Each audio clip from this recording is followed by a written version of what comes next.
All right, we are here at the Grange in Warwick, New York, and we're going to be making some beer batter fried garlic scapes that we got from my partner Dominique. So here we go. We're going to start with the beer batter.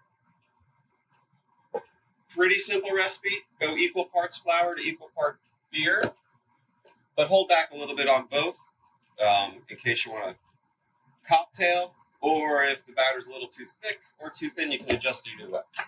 But start off with roughly 50-50. Using the Westtown Brewworks Spring Ale. It's a delicious beer. My friends over there at Westtown. And you're just going to stir it up.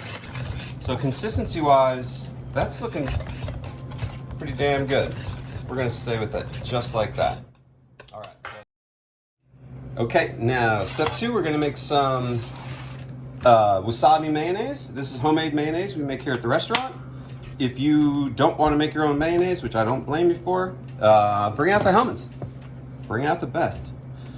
This wasabi paste is fantastic. You should be able to pretty much find it at any of your local supermarkets.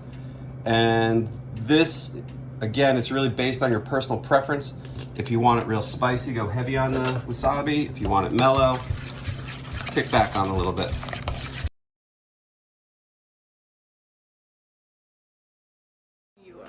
Okay, so next up we're going to start frying those scapes. Most likely you don't have a deep pat fryer at home, so your best option is to either, if you have a wok, they're fantastic for frying, or a black steel Dutch oven. Those are great, nice heavy thick steel pot. Whatever you have will work. You want to run about 325 degrees, and don't put too many at a time because you don't want it to cool off too much. You don't have a big vessel of oil like we do here. So that's why you want to run a little bit hotter, because it is going to cool off a bit and you don't want it to drop below about 300.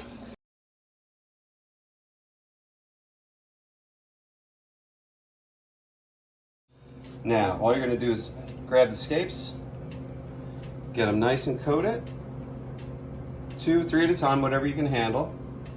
And you're going to put them in the oil and hold them up for a little bit until they start to float. Just gently move them around. And then once they're on their own, let them go, just like children.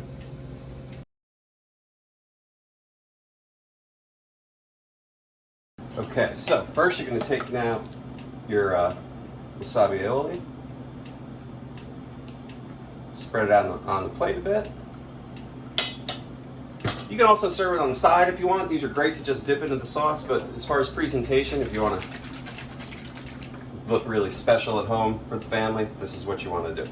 Now this is just equal amounts of sesame oil and soy sauce. You can also use tamari, totally up to you. Okay, and then you're just going to stack your scapes on here. Okay, and then we're just going to put a couple finishing touches on here. This is some thyme we grow out in our herb garden here at the restaurant.